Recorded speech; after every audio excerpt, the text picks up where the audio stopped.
ତିନି ବ୍ୟାଟ୍ସମ୍ୟାନ୍ର 3 ଶତକ ଇତିହାସ ରଚିଲା ଟିମ୍ ଇଣ୍ଡିଆ। ମାଞ୍ଚେଷ୍ଟରରେ ଖେଳାଯାଇଥିବା ଚତୁର୍ଥ ମ୍ୟାଚ୍ରେ ଇତିହାସ ରଚିଲା ଟିମ୍ ଇଣ୍ଡିଆ।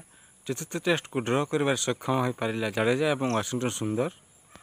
ତାଙ୍କର ଏହି ବାହାଦୁରୀ କାମ ଏବଂ ଶତକ ଇନିଂସ ଯୋଗୁଁ ହାରୁ ହାରୁ ବଞ୍ଚିଗଲା ଟିମ୍ ଇଣ୍ଡିଆ ଏବଂ ସୁମନ ଗିଲ୍ର ଇଜ୍ଜତ ବଞ୍ଚାଇଲା ରବୀନ୍ଦ୍ର ଜାଡ଼େଜା ଏବଂ ୱାଶିଂଟନ୍ ସୁନ୍ଦର। ଦ୍ୱିତୀୟ ଇନିଂସରେ ଅଲ୍ ଆଉଟ୍ କରିବାରେ ସକ୍ଷମ ହୋଇପାରିଲା ନାହିଁ। ଇଂଲଣ୍ଡ ଦଳ ମାତ୍ର 4ଟି ୱିକେଟ୍ ହରାଇଥିଲା ଏବଂ ଦେଖିବାକୁ ଗଲେ ଟିମ୍ ମଧ୍ୟରୁ କେଏଲ୍ ରାହୁଲ 91, ଅଧିନାୟକ ସୁମନ ଗିଲ୍ 103 ଏବଂ ରବୀନ୍ଦ୍ର ଜାଡ଼େଜା 107 ଏବଂ ୱାଶିଂଟନ୍ ସୁନ୍ଦର 101 ରନ୍ କରି ଇନିଂସ ଏବଂ ଏହାକୁ ଆଗକୁ ନେଇଯାଇଥିଲେ ଏବଂ ଇନିଂସକୁ ଆଗକୁ ନେଇ ଏହାକୁ ଡ୍ରରେ ସକ୍ଷମ କରିବାର ସୁଯୋଗ ପାଇଥିଲେ। ତେବେ ଚାଲନ୍ତୁ ଜାଣିବା ସମ୍ପୂର୍ଣ୍ଣ ଖବର ବିଷୟରେ। ଭାରତ ଏବଂ ଇଂଲଣ୍ଡ ମଧ୍ୟରେ 5 ମ୍ୟାଚ୍ ବିଶିଷ୍ଟ ଟେଷ୍ଟ ସିରିଜ୍ ଖେଳାଯାଉଥିବା ବେଳେ ଇଂଲଣ୍ଡର ମାଞ୍ଚେଷ୍ଟର ଷ୍ଟାଡିୟମରେ ଚତୁର୍ଥ ଟେଷ୍ଟ ମ୍ୟାଚ୍ ଖେଳାଯାଇଥିଲା। ଏହି ମ୍ୟାଚ୍ରେ ପ୍ରଥମ ଇନିଂସରେ ଟିମ୍ ଇଣ୍ଡିଆ 358 ରନ୍ କରି ଅଲ୍ ଆଉଟ୍ ହେବା ପରେ ଇଂଲଣ୍ଡ ଦଳ ବିଶାଳ 669 ରନ୍ ସଂଗ୍ରହ କରିଥିଲା।